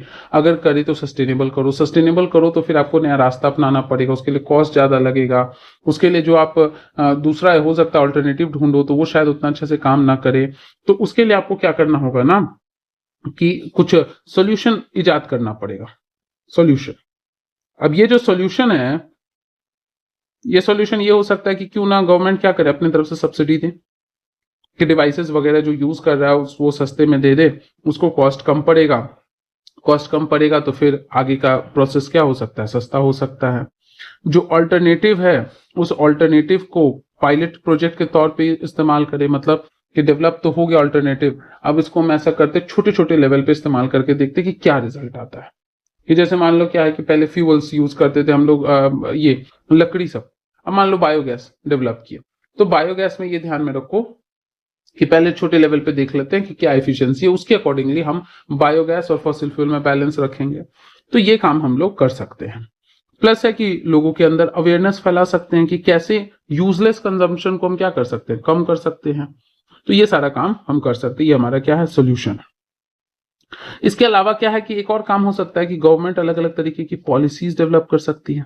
पॉलिसीज किस लिए, तो रिन्यूएबल चीज को रिन्यूएबल में अपडेट करने के लिए। जैसे अभी करंट में बहुत सारा पॉलिसी आप पढ़ोगे, पिछले लेक्चर्स में बताया, जैसे पीएम कुसुम हो गया, या नेशनल ग्रीन हाइड्रोजन मिशन हो गया, या फिर आपका रूको प्रोजेक्ट हो गया, गोवर्धन प्रोजेक्ट हो गया, या फिर E20 इथेनॉल 20 का प्रोजेक्ट हो गया, मिथेनॉल का भी यूज करने का ये तरीका डेवलप किया जा रहा है, या फिर अलग ये जो पीएम सूर्य घर बिजली योजना जो है, ये सारा चीज आपका एक तरीके से कुछ पॉलिसीज है जिसके तहत हम रिन्यूएबल को इनकरेज कर सकते हैं ताकि नॉन रिन्यूएबल थोड़ा धीरे धीरे डिप्लीट हो। इसके बाद आता है आपका एनर्जी सोर्स। तो जो एनर्जी सोर्सेज है, ये एनर्जी रिसोर्सेस, इसका भी क्लासिफिकेशन एक होता है रिन्यूएबल, एक होता है क्या आपका नॉन रिन्यूएबल। नाम से ही पता चला, ये ऑलरेडी पढ़े हुए हैं, 7 या 8 के एनसीईआरटी में पढ़ चुके हैं डेफिनेशन, जिसको आप यूज करने के बाद फिर से यूज कर सकते हो, रिन्यू हो सकता है। जैसे पानी है, पानी से हाइड्रो इलेक्ट्रिसिटी जनरेट किया, अब वो पानी जो वेस्ट वाटर है उसको फिर से चैनलाइज करके हम यूज कर सकते हैं। लेकिन फॉसिल फ्यूल नहीं है। अब फॉसिल फ्यूल हम बहुत पुराने समय से यूज कर रहे हैं, बहुत ही पुराने समय से। तो जो बहुत पुराने समय का होता है उसको क्या बोलते हैं, कन्वेंशनल बोलते हैं। और जो एकदम नया नया है, अभी न्यू है, तो उसको हम क्या बोलते हैं, नॉन कन्वेंशनल एनर्जी सोर्सेस। तो कई सारे आपके जो है अलग अलग फॉर्म है। अब जैसे कन्वेंशनल है तो कन्वेंशनल में आपका क्या आ जाएगा, कोल आ जाएगा, कोल के बाद पेट्रोलियम। कन्वेंशनल में कुछ नहीं तो याद रखो, कोल आ गया, पेट्रोलियम आ गया, उसके अलावा नेचुरल गैस आ गया, आगे हम लोग शेल गैस, सीएनजी, ये सब भी पढ़ेंगे। लेकिन अभी फिलहाल के लिए जो है ना 3 चीज याद रखो कि एक तो नेचुरल गैस होता है, उसको और कंप्रेस कर दो ताकि उसकी एफिशिएंसी बढ़ जाए, पर यूनिट आपको ज्यादा से ज्यादा एनर्जी दे, तो उसको हम कंप्रेस नेचुरल गैस कहते हैं। अब कोल में देखिए, कोल में किन किन बातों पे ध्यान रखना। एक तो आप याद रखो कि इंडिया में डिस्ट्रीब्यूशन कहाँ कहाँ है। तो हम बताए थे ना कि जो इंडिया का मैप एक बार देखते हैं, ये वाला जो जोन है ना, ये वाला जो जोन है, ये वाला एक्चुअली हुआ क्या ना, जब इंडिया का प्लेट टकराया तो ये वाला हिस्सा धंस गया, पहले भी बताए हुए, और ये धंस गया तो जो भी लाइफ था वो नीचे आ गया। इसके ऊपर फिर नदी जब बह रहा था ना, रिवर्स, तो यहाँ पे डिपोजिशन होता चला गया, तो जो यहाँ पे ये था ऑर्गेनिज्म था वो फॉसिल्स बन गया। अब ये फॉसिल में कार्बन का कंसंट्रेशन बढ़ गया, अब इसको जलाओगे, बर्न करोगे तो आपको क्या दिखेगा, एनर्जी मिलेगा। तो हम कह सकते हैं ना कि इसको हम फ्यूल की तरह यूज कर रहे हैं, तो फ्यूल की तरह यूज कर रहे हैं तो हम इसे क्या कहते हैं, फॉसिल। तो एकदम मेन यहाँ पे आपको जो है ना थोड़ा पुअर क्वालिटी का गोंडवाना वाला कोल मिलता है देखने को। ये सब डिटेल में इंडियन फिजियोग्राफी में ऐसा क्यों हुआ ये हम लोग डिटेल में पढ़ेंगे। इधर के थोड़ा सा जोन में आपको ना कार्बोनीफेरस कोल देखने को मिलता है, जो कि काफी ज्यादा गुड क्वालिटी का हमारा कोल होता है। इसके अलावा छोटा छोटा और है, जैसे नेवेली में है यहाँ पे, जैसे यहाँ पे थोड़ा सा आपका डिपोजिशन है, लेकिन मेन आप याद रखो कि झारखंड का बेल्ट है, उड़ीसा का बेल्ट है, या फिर आपका बिहार का हल्का फुल्का सा बेल्ट है, लेकिन मेन पूरा झारखंड हो गया, छत्तीसगढ़ का नॉर्थ हो गया, मध्य प्रदेश का ईस्ट साउथ हो गया, महाराष्ट्र का ईस्ट हो गया, ये सब जोन में आपका क्या है, कोल का डिपोजिशन है। कौन सा? थोड़ा पुअर क्वालिटी का। दूसरा चीज आप ध्यान में रखो कोल के लिए, क्या? कोल के टाइप्स। तो कोल के टाइप्स होते क्या है आपके? पीट, लिग्नाइट, बिटुमिनस एंड एंथ्रासाइट। जैसे जैसे इधर बढ़ोगे ना, वैसे वैसे आपका कार्बन का अमाउंट क्या होगा? बढ़ता जाएगा। वैसे वैसे इसका जो क्वालिटी है, वो क्वालिटी भी क्या होता है? बढ़ता जाता है। हमारे इंडिया में एंथ्रासाइट तो ना के बराबर ही है, बिट्यूमेन है, ये सब है। पीट और लिग्नाइट जो है, मॉइस्चर का कंटेंट अगर कहे मॉइस्चर का, तो मॉइस्चर का कंटेंट क्या हो रहा है? घटता जा रहा है। क्योंकि जहां मॉइस्चर ज्यादा होता है, कार्बन कम होता है, तो जलता है ना, तो धुआं ज्यादा देता है, एनर्जी कम देता है, तो जिससे पोल्यूशन ज्यादा होता है। इसी वजह से क्या है कि एंथ्रासाइट को बहुत अच्छा प्रेफर किया जाता है कि फॉसिल फ्यूल कोल में भी जो सबसे बढ़िया है वो आपका क्या है? एंथ्रासाइट है। तो इतना दो चीज अभी इसमें आप ले लीजिए, उसके बाद यहाँ पे आप रीड कर लेना लोकेशंस वगैरह। लेकिन अभी फॉर द टाइम बीइंग जो है ना, अभी ये ध्यान में रखो कि जैसे आप जब पढ़ोगे ना, तो पढ़ोगे तो आपसे पूछा जाएगा कि जो कोल होता है, उस कोल में गोंडवाना, टर्शियरी, जो ये आपका कार्बोनिफेरस जो कोल होता है, ये सब कैसे डिसाइड होता है? तो जो जितना ज्यादा पुराना होता है ना, वो उतना मतलब कह सकते हो कि अच्छे से उसमें कार्बन कंसंट्रेट होता है, वो और अच्छे क्वालिटी का होता है। जो ठीक से कंप्रेस नहीं हो पाया, वो उतने अच्छे क्वालिटी से नहीं, अच्छे क्वालिटी का नहीं बन पाया। तो डिटेल में हम लोग पढ़ेंगे जो टर्शियरी टाइम पीरियड था। अब ये टर्शियरी वगैरह क्या होता है, तो जब हम बताएंगे ना, इयॉन हो गया, एरा हो गया, पीरियड हो गया, या फिर आपका इपॉच हो गया, एजेस हो गया, तो ये सब पढ़ेंगे तो वहां पे एक आएगा आपका एक टर्शियरी फेज आएगा। उसके अलावा आपका क्या है, एक गोंडवाना फेज आएगा, तो उस समय पढ़ेंगे इसको। अभी इस चीज को उतना ध्यान से देखने का जरूरत नहीं है। पहले ये दो चीज आप यहां से अच्छे से ध्यान में कर लीजिए, फिर दोबारा रीडिंग देना, तब उसमें ये काम पढ़ना। अब चलो उसके बाद आता है हमारा क्या, यहाँ पे वही सारा चीज है, इसको लेटर ऑन देखना। सबसे पहले क्या देखना आपको? कोल हो गया, पेट्रो हो गया, या फिर नेचुरल गैस हो गया। इन सब का आपको देखना है पहला चीज डिस्ट्रीब्यूशन। डिस्ट्रीब्यूशन के लिए हमेशा एटलस रख लो, या आप आउटलाइन मैप ले लो और उस पर खुद से मार्क करो। और ऐसा ये मत करना कि हार्ड एंड फास्ट जितना दिया उतना ही, एक मोटा मोटी रफ ले लो ना कि हाँ ये सारा जोन है। ऐसा थोड़ी कि इधर नहीं मिलेगा, मिलेगा, लेकिन क्या है कि ये कंसंट्रेटेड जोन है, तो थोड़ा मैप ले लो, उस पर प्रैक्टिस कर लो। अब दूसरा क्या है, इसके यूजेस। एंड तीसरा क्या है कि अगर कोई टाइप्स है, कोई इसी तरह का क्लासिफिकेशन है, तो उसको आपको देख लेना है। यहाँ पेट्रोलियम में भी देख लो कि कई सारा फैक्ट दिया होगा कि पेट्रोलियम बहुत इंपॉर्टेंट है, जो आपके इंपॉर्टेंट इंडस्ट्रीज हैं उसके लिए बहुत जरूरी है। पेट्रोलियम आपका क्या होता है कि ऑफशोर ऑनशोर दोनों एरिया से एक्सट्रैक्ट होता है। ऑफशोर ऑनशोर मतलब किनारे से दूर और किनारे के नजदीक तरफ। जो आपका पेट्रोलियम है, इसका जो रिजर्व है, ये आपका मतलब पेट्रोलियम जो होता है, ये आपका क्रूड के फॉर्म में आता है। ये हो सकता है कि हम भी एक्सट्रैक्ट करते होंगे, हमारे जैसे बॉम्बे हाई हो गया, कृष्णा गोदावरी डेल्टा हो गया, असम वाला पोर्शन हो गया। फिर इसको मतलब रॉ फॉर्म में, फिर इसको क्या किया जाता है, प्रोसेस किया जाता है। तो प्रोसेस करने के लिए कहाँ जाता है? रिफाइनरीज में जाता है। और फिर वहां से अलग अलग इसके फ्रैक्शनल डिस्टिलेशन नाम का केमिस्ट्री का प्रोसेस होता है, जिससे जिसका जैसा मेल्टिंग पॉइंट है, बॉइलिंग पॉइंट है, उस अनुसार ये सेपरेट होता है अलग अलग लेयर्स में। तो इसी से आपको petrol, diesel, kerosene, paraffin wax, ये सब मिलता है, जिसको अलग अलग तरीके से इंडस्ट्रीज में हम क्या करते हैं, यूज करते हैं। और ये भी बिल्कुल कोल की तरफ फॉसिल फ्यूल है, लेकिन ये होता क्या है ना कि समय के साथ ना ये आपका कन्वर्ट हो जाता है विस्कस रूप में, कि अंदर तो दबा ही हुआ है, प्लस से क्या होता है ना कि दबते दबते जो वो एक मेल्ट होने लगता है, तो वो एक गाढ़ा लिक्विड के फॉर्म में, कार्बन रिच लिक्विड के फॉर्म में कन्वर्ट होता है। हम उसे क्या कहते हैं? पेट्रोलियम कहते हैं। अब मेजर प्रोडक्शन एरिया है, तो आप मैप पे जाके उस मेजर प्रोडक्शन एरियाज को पॉइंट आउट करो। तो यहाँ पे आपका ये नहीं दिया हुआ है, पेट्रोलियम का नहीं दिया है, देखते आगे। हाँ, नहीं नहीं नहीं दिया आपका। तो पेट्रोलियम के लिए आपको जो है ना, कुछ नहीं तो ज्यादा नहीं तो आपको ये देखना है कि एक मुंबई हाई, गुजरात, असम, ये तीन चीज तो आपको देख लेना है। असम जो है सो सबसे ओल्डेस्ट है, ये आपको ध्यान से देख लेना है। उसके साथ साथ आपका आता है नेचुरल गैस। अब नेचुरल गैस के लिए भी ये भी क्या होता है, सोर्स ऑफ एनर्जी है। प्लस है कि इसका आपका इंडस्ट्रियल यूज है, ऑब्वियसली एनर्जी देगा तो इंडस्ट्रियल यूज भी है, डोमेस्टिक भी है।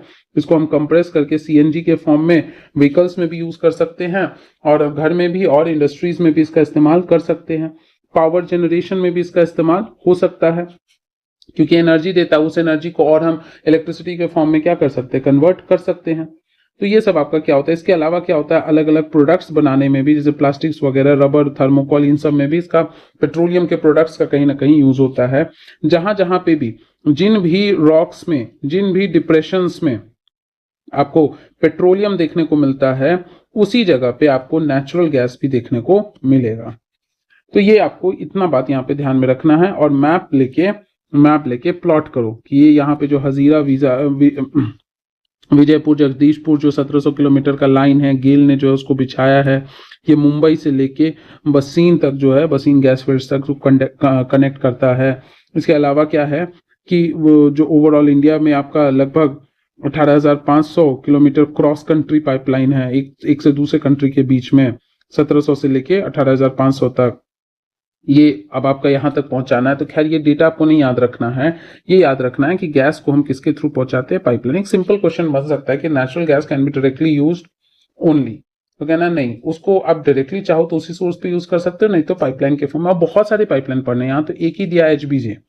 इसके अलावा क्या है आपका, नून माटी नरकटिया पाइपलाइन भी है, या फिर कोयाली मुंबई हाई पाइपलाइन भी है। तो बहुत सारा पाइपलाइन है। थोड़ा सा इसको, मुंबई कहाँ है और बसीन कहाँ है, इसको मैप पे प्लॉट करके कनेक्ट करना। जो लाइन कनेक्ट करेगा, जो शॉर्टेस्ट लाइन होगा, मतलब डिस्प्लेसमेंट होगा दोनों के बीच में, वही आपका पाइपलाइन होता है। फिर आता है कि आपका इलेक्ट्रिसिटी। तो अब इलेक्ट्रिसिटी की अगर हम लोग बात करें, तो इलेक्ट्रिसिटी क्या होता है कि इससे, ये भी एक तरह से आपका सोर्स ऑफ एनर्जी है, जिससे हम अलग अलग डिफरेंट टाइप्स ऑफ वर्क करते हैं। जैसे इलेक्ट्रिसिटी आता है तो घर का लाइट जलता है, रोशनी मिलती है, तो इलेक्ट्रिसिटी आपका लाइट एनर्जी में कन्वर्ट हुआ। फैन चलता है तो मैकेनिकल एनर्जी में कन्वर्ट हुआ, हवा मिलता है। या फिर उस इलेक्ट्रिसिटी के मदद से ट्रेन वगैरह चल रहा है, ट्रांसपोर्टेशन में हेल्प हो रहा है। इसके साथ साथ क्या है कि इलेक्ट्रिसिटी का जो जनरेशन है वो पानी से भी किया जा सकता है, सोलर से भी इसका किया जा सकता है। इसके अलावा बाकी अदर सोर्सेज से भी, मतलब किसी भी अदर रिन्यूएबल सोर्सेज, मतलब इसको शॉर्ट में कह दो तो आप इसको जनरेट कर सकते हो रिन्यूएबल सोर्स से प्लस नॉन रिन्यूएबल सोर्स से। जैसे थर्मल पावर प्लांट्स है, या फिर फॉसिल फ्यूल को कंबशन करके उससे हम लोग क्या कर सकते हैं, टरबाइन को मूव कर सकते हैं, और टरबाइन से फिर आपका इलेक्ट्रिसिटी प्रोड्यूस होता है। इलेक्ट्रिसिटी कुछ नहीं है, इलेक्ट्रॉन्स का मूवमेंट है, जिसके ऑपोजिट आपका करंट चलेगा और वही आपका वर्क करेगा। तो ये हो गया। या फिर आपका रिन्यूएबल किसी तरह का सोर्स है, टाइडल एनर्जी, जियोथर्मल एनर्जी, इन सबको ट्रैप करके हम कहीं पे ऐसे टरबाइन चला के इलेक्ट्रिसिटी प्रोड्यूस कर सकते हैं। तो कई सारे अलग अलग सोर्स है जिससे हम इलेक्ट्रिसिटी क्या करते हैं, प्रोड्यूस करते हैं, रिन्यूएबल एंड नॉन रिन्यूएबल दोनों। जैसे यहाँ पे हाइड्रो इलेक्ट्रिसिटी का एग्जांपल दिया है, यहाँ देखो थर्मल इलेक्ट्रिसिटी का एग्जांपल दिया है। इस जगह पे देख रहे हो न्यूक्लियर एंड थर्मल। इसको मैप में बस आपको ऑब्जर्व करना है, कुछ भी रट्टा नहीं मारना है, बस ध्यान से मैप में ऑब्जर्व करो कि कहाँ कहाँ, क्योंकि न्यूक्लियर प्लांट्स जो है ना, इसको आप लेटेस्ट डेटा से अपडेट करना है, इसको भी आपको लेटेस्ट डेटा से अपडेट करना है। बस मोटा मोटी एक अंदाजा लगाते चलना है। Non conventional sources of energy अब आपको कह रहा है, मतलब किसकी बात कर रहा है, रिन्यूएबल सोर्सेज की। तो रिन्यूएबल सोर्सेज में हम क्या बताए थे, एक तो न्यूक्लियर है, यहाँ पे हम लोग पढ़ेंगे न्यूक्लियर फ्यूजन, न्यूक्लियर फिजन। जब दो छोटे छोटे न्यूक्लियाई जुड़ के जो आपका एनर्जी प्रोड्यूस करते हैं, उसको हम फ्यूजन कहते हैं। जब एक बड़ा न्यूक्लियाई टूट के छोटे छोटे न्यूक्लियाई में स्प्लिट होता है और बहुत सारा एनर्जी रिलीज करता है जो उसके न्यूक्लियस में था, तो उसको हम फिजन कहते हैं। अब देखो, टूटने से एनर्जी रिलीज हुआ, ये तो आप समझ गए कि न्यूक्लियस के अंदर जो एनर्जी था वो ट्रैप था, उसको रिलीज कर दिया तो रिलीज हुआ। अब फ्यूजन है, तो फ्यूजन के लिए थोड़ा सा 11th-12th के लेवल पे जाएंगे ना, तो हम यहाँ पे क्या करेंगे, पढ़ेंगे जो आइंस्टीन का कॉन्सेप्ट होता है ना, E=mc², मास डिफेक्ट। तो वहां से हम निकालेंगे कि फ्यूजन होके भी, क्योंकि कोई चीज जुड़ा है ना, तो जुड़ने के बाद बहुत सारा एनर्जी तो ट्रैप हो जाता है, लेकिन कुछ एनर्जी जो है वो बच जाता है। तो वही एनर्जी जो बचा रहेगा उस सिस्टम से क्या होगा, रिलीज होगा। तो वही होता है आपका फ्यूजन रिएक्शन। अब इसमें जो ये यूज होता है वो आपका प्लूटोनियम है, थोरियम है, और इसके साथ साथ यूरेनियम है। तो इन सब के ओर को जो है ना मैप पे आपको प्लॉट करना है। जैसे मोनाजाइट हो गया तो केरला वगैरह, क्वेश्चन है, पोटेंशियल क्वेश्चन है, हमेशा मैप साथ में यहाँ लेके बैठना है। सोलर एनर्जी की बात करें तो सोलर एनर्जी के लिए भी आपको मैप पे ऑब्जर्व करना है कि कहाँ कहाँ पे सनलाइट आपको ज़्यादा मिलेगा। अब ऐसा थोड़ी है सोलर एनर्जी के लिए आप जो है चले जाओगे ट्रॉपिकल फॉरेस्ट अंडमान के अंदर सोलर लैंप जो सोलर पैनल लगा दोगे, या नॉर्थ ईस्ट के ट्रॉपिकल फॉरेस्ट में, बिल्कुल नहीं। तो थोड़ा ओपन एरिया मिले, राजस्थान का जोन है, ट्रॉपिकल जोन्स है, फील्ड ओपन मिले, रूफ टॉप हो गया, इन सब पे तो यहाँ पे जो है सोलर एनर्जी को इलेक्ट्रिकल एनर्जी में कन्वर्ट किया जाता है। इसको साइंस में डिटेल में फोटोवोल्टाइक सेल्स जो है ना वो पढ़ते हैं, जो कि कन्वर्ट करता है किसमें, लाइट को कैप्चर करके इलेक्ट्रिसिटी में कन्वर्ट करता है। लाइट को कैप्चर किया, इसको इलेक्ट्रिसिटी में कन्वर्ट कर दिया, और फिर इस इलेक्ट्रिसिटी को आपका स्टोर कर दिया बैटरी के फॉर्म में, जिसको फ्यूचर में यूज कर सकते हैं किसी भी रूप में, जैसे डोमेस्टिक कंजम्पशन हो गया, जैसे लाइट वगैरह फैन वगैरह चलाना है, तो या फिर आपका टरबाइन चला के इलेक्ट्रिसिटी प्रोड्यूस करना है, या फिर ट्रांसपोर्टेशन हो गया, इन सब में भी यूज हो सकता है।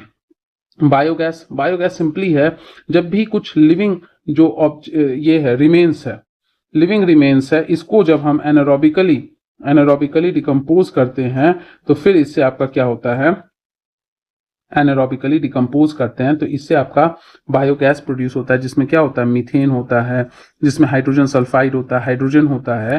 तो ये सब काफी ज्यादा पोटेंशियली आपका इंपॉर्टेंट एनर्जी का सोर्स बनता है। इसको जब हम लोग 12th की एनसीईआरटी को पढ़ेंगे ना, तो वहां पे डिटेल में आपको उस जगह पे बताएंगे कि केवीआईसी और आईआरआई जो इंडिया का है उसके मदद से बहुत सारे बायोगैस सेटअप किए गए। फिर हम वहां पे ये भी बताएंगे कि उसमें मिथेनोबैक्टीरिया का यूज होता है, जो कि एक टाइप का आर्की बैक्टीरिया है, जो कि एनारोबिक कंजम्पशन करता है, तब ये सारा सेल्यूलोज के डिकम्पोजिशन से प्रोड्यूस होता है, जिसका आप दोनों यूज कर सकते हो। फिलहाल तो अभी डोमेस्टिक पॉपुलराइज हुआ है, लेकिन हम लोग पोटेंशियल रियलाइज कर रहे हैं किस चीज के लिए, तो रियलाइज कर रहे हैं बायोगैस का फॉर ट्रांसपोर्ट, फॉर इंडस्ट्री की क्या क्षमता है कि इसका ट्रांसपोर्ट और इंडस्ट्री में इस्तेमाल हो सकता है। ये सब देखो बायोगैस प्लांट है। उसका टाइडल एनर्जी, टाइड्स जो राइज एंड फॉल होता है ओशन का water due to gravitation of earth and due to gravitation of sun and moon, तो वही राइज एंड फॉल की वजह से जो आपका स्पेशली गल्फ वाले एरिया में, याद रखना गल्फ वाले एरिया में ना ये काफी ज्यादा, देखो ऐसे कोई चीज राइज पे जाएगा तो इसके पास एक हाइट आया तो आप mgh जानते हो, पोटेंशियल एनर्जी गेन हुआ, और जब ये राइज पे आया तो अपने ही पोटेंशियल से क्या करेगा, गिरेगा, तो इसके पास एक वेलोसिटी होगा, जिससे इसके पास काइनेटिक एनर्जी आएगा। इसी काइनेटिक एनर्जी को हम चैनलाइज कर सकते हैं अदर फॉर्म्स ऑफ एनर्जी में कन्वर्ट करने के लिए, इसी को हम कहते हैं टाइडल एनर्जी।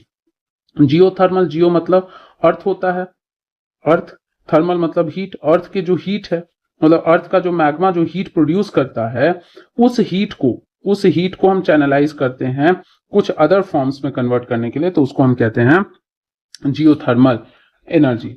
इसी हीट की वजह से जियोथर्मल हीट की इसको डायरेक्टली भी निकाला जा सकता है। जियोथर्मल हीट की वजह से सराउंडिंग का जो वाटर है वो गर्म हो जाता है तो अर्थ के बाहर आपका हॉट स्प्रिंग्स और गीजर्स के फॉर्म में निकलता है, उससे भी हम इस्तेमाल उस हीट को ट्रैप करके हम अलग अलग फॉर्म में चैनलाइज कर सकते हैं। और ये फिर से वापस से कंजर्वेशन ऑफ एनर्जी रिसोर्सेज है, सेम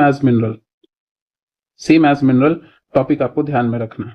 इस सभी को आपको लोकेट करना है मैप में कि भाई जियोथर्मल एनर्जी कहाँ है, जो एक तरह से कुंड की तरह आप कह सकते हो कि हीटेड वाटर या डायरेक्टली अर्थ के हीट से, जैसे पूगा वैली हो गया, सोनाटा वाला एरिया हो गया, सोनाटा मतलब सोन हो गया, नर्मदा और तापी हो गया, तो ये सब जो जोन है इन सभी एरियाज में, वेस्ट बंगाल हो गया, राजगीर वाला पोर्शन हो गया, तो यहाँ सब पे आपका जो है ये देखने को मिलता है। मणिकरण हो गया वो हिमाचल प्रदेश में, तो ये सब जो जोन है इन सब में आपको जियोथर्मल देखने को मिलता है। अब यहाँ पे ये कोटेशन ध्यान में रखिएगा, बाकी तो आपको पता है कि मिनरल की तरह एनर्जी को भी क्यों कंजर्व करना है, क्योंकि हम बहुत तेजी से डिप्लीट कर रहे हैं, ओवर एक्सप्लॉयटेशन हो रहा है, प्रोसेस बहुत फास्ट है, रिन्यू करना पॉसिबल नहीं है। तो अब यहाँ पे ये चीज आपको मेंस आंसर राइटिंग में कोट करना कि कोई कंक्लूजन में या इंट्रोडक्शन में कि भाई एनर्जी को सेव करेंगे तो ही हमारा एनर्जी, क्योंकि नया अब कुछ नहीं है प्रोड्यूस करने के लिए, जो बचा है उसी को बचा के रिन्यू करके साइकिल करके हमको इस्तेमाल करना है, तो अच्छा कंक्लूजन का लाइन बन सकता है। अब एमसीक्यू पूछ रहा है, कह रहा है कि जो आपका decomposition of residual living residual mark of weather material कहाँ क्या है, बॉक्साइट, टूटा फूटा जो पत्थर से मिलता है बॉक्साइट, कोडरमा में माइका, उसके बाद minerals are deposited and accumulated in the strata मतलब सेडिमेंट्री रॉक्स में, तो आपका सेडिमेंट्री रॉक्स हो गया। Which one of the following minerals is contain in the monazite, अभी जस्ट बताया ना मोनाजाइट आपका केरला के सैंड में, या इनफैक्ट और भी कोस्टल वाले पोर्शन, थोड़ा बहुत बिहार में भी दिखता है, इसे थोरियम मिलता है। आंसर करना है छोटे में और यहाँ बड़े में करना है। तो कह रहा है डिस्टिंग्विश करो फेरस और नॉन फेरस में। तो सिंपली फेरस को कह दो कि इसमें आयरन होगा थोड़ा या ज्यादा अमाउंट में, इसमें नहीं होगा। फेरस का एग्जांपल दे दो आपका आयरन मैंगनीज, नॉन फेरस का दे दो आपका बॉक्साइट हो गया, कॉपर हो गया। उसके बाद है मिनरल क्या है, तो डेफिनेशन शुरू में ही बता दिया। How are minerals formed in igneous and metamorphic rocks. तो इग्नियस में वही बताए थे ना, लोड वाला और वेन वाला पार्ट लाइन ऐड कर देना, एंड मेटामॉर्फिक में जो है वो आपको हीट और प्रेशर की वजह से जो बनता है। एग्जाम्पल दे देना यहाँ पे नीस का, यहाँ पे ग्रेनाइट का, ग्रेनाइट का। Why do we need to conserve mineral, अभी जस्ट रीजन बताया। Answer the following question long है। Describe the distribution of coal in India. Distribution है तो पहले तो आप वर्ड्स में इसको लिखोगे कहाँ कहाँ है। तो गुड क्वालिटी का थोड़ा सा पोर्शन कश्मीर में है, बाकी आपका क्या था, महाराष्ट्र के ईस्ट में है, छत्तीसगढ़ के साउथ में है, छत्तीसगढ़ के नॉर्थ में है, मध्य प्रदेश के ईस्ट में है, पूरा झारखंड है, थोड़ा सा आपका बंगाल है वेस्ट साइड, और नॉर्थ साइड उड़ीसा है। तमिलनाडु में नेवेली वाला रीजन है। तो यहाँ पे आप मैप बना देना, और मैप का बनाने का प्रैक्टिस धीरे धीरे हो जाएगा। Why do you think that solar energy has bright future in India. Bright future इसीलिए है क्योंकि इंडिया क्या है, ट्रॉपिकल कंट्री है। इसी को इलैबोरेट कर देना है, ट्रॉपिकल कंट्री है, हमारे पास क्या अवेयरनेस भी हो चुका है, गवर्नमेंट पॉलिसीज भी डेवलप करी, सब्सिडीज भी दे रही है, रिसोर्सेज भी अब मिल रहा है, तो हम रॉ मटेरियल जो है वो बना सकते हैं, इंडिजिनाइजेशन हो गया, मतलब सब कुछ फेवर में है, जिससे हम सोलर एनर्जी को एक्सट्रैक्ट करने के लिए सारे इनपुट्स को बना सकते हैं। इसीलिए अच्छा फ्यूचर है। अब ये बच्चों के लिए है, ये अपना ये आपका मस्ती करना खाली टाइम में, तो आप ये कर सकते हैं। आपके यूपीएससी एग्जाम्स के लिए ये बिल्कुल इररिलेवेंट है। तो यहाँ चैप्टर खत्म हो गया। ध्यान में रखना, ऐसे चैप्टर को पढ़ने के लिए पहला पॉइंट आप ध्यान में रखिए कि हमेशा डेटा को अपडेट करना है, किससे, करंट से। दूसरा ध्यान में रखना है कि ऐसे चैप्टर्स को आपको 6 to 10 जो है ना सिंपली रीड करना है, नो नीड टू लर्न, बहुत ज्यादा लर्न करने का जरूरत नहीं है। तीसरा है कि ऐसे मिनरल्स वाले में जब आप किसी स्टैंडर्ड बुक से भी पढ़ रहे हैं, करंट के भी डेटा को अपडेट कर रहे हैं, तो ध्यान रखना कि यहाँ पे रिवीजन बहुत बार करने की जरूरत है। अगर आप कोई सिंपल लॉजिकल चैप्टर 5 बार में कमांड कर लेते हो तो इसको 10 बार देना, 10 बार में करते हो तो 20 बार देना, डेली बेसिस पे कुछ मिनरल्स रिवाइज करते रहना। चौथा चीज है PYQs देख के पैटर्न को एनालाइज करते रहना है कि कैसे क्वेश्चंस आते हैं। पांचवा है यहाँ पे हमेशा मैपिंग को स्ट्रॉन्ग रखना है। और छठा है यहाँ पे आपको इंडियन एंड फिजिकल ज्योग्राफी पे पूरा का पूरा कमांड होना जरूरी है, तभी जाके आपको ये चैप्टर इजी लगेगा। तो इसको ऐसे बाकी चैप्टर्स की तरह मत लेना। इस पूरे 10th क्लास का जितना भी चैप्टर्स है, जो 8th में भी था और आगे भी आपको मिलेगा 11th 12th में, इन चैप्टर्स को ऐसे मत लेना कि अच्छा चलो एक बार पढ़ेंगे तो 50% आ जाए। एक बार पढ़ोगे तो आपको सिर्फ इतना पता चलेगा कि क्या क्या पढ़ना है। उसके बाद 2 बार 3 बार 4 बार 5 बार क्वेश्चंस बनाओगे, इसके लिए आपको क्वेश्चंस भी प्रैक्टिस करना है। ढेर सारा मॉक क्वेश्चंस, या आपका जो भी कोर्स लिए होंगे उसमें आप टेस्ट सीरीज लिए होंगे, या क्लासेस के बाद आपका टेस्ट लिया जाता होगा, ये करना, तब जाके आपका कमांड हो जाएगा, क्योंकि ये इंपॉर्टेंट है। इतना तो तय है कि डायरेक्टली इनडायरेक्टली मेंस और प्रीलिम्स में 2, मेंस में क्वेश्चन डेफिनेटली मिनरल से रहेगा मिनिमम। हो सकता है कभी कभी मेंस में 2 और प्रीलिम्स में 4 क्वेश्चन भी आ जाए। और इसको अलग सेक्टर्स में दे सकता है ना, इसको सिर्फ ऐसा नहीं कि ज्योग्राफी में, इसको इकोनॉमी में भी पढ़ना है, इकोनॉमी सेक्टर में भी डाल देता है, आपके मैन्युफैक्चरिंग सेक्टर में, प्राइमरी के माइनिंग सेक्टर में। तो इतना बात ध्यान में रख के रीडिंग देके और धीरे धीरे आगे बढ़ना है। तो मिलते हैं अगले लेक्चर में, तब तक के लिए अगर चैनल को सब्सक्राइब नहीं किया तो सब्सक्राइब कर लो। कोई डाउट है तो जरूर कमेंट कीजिए। किसी तरह का आपको इंप्रूवमेंट चाहिए होगा लेक्चर में तो वो भी कमेंट कीजिए। कोई और डिमांड है कमेंट कीजिए। इंटरैक्टिव रखिए। Thank you everybody.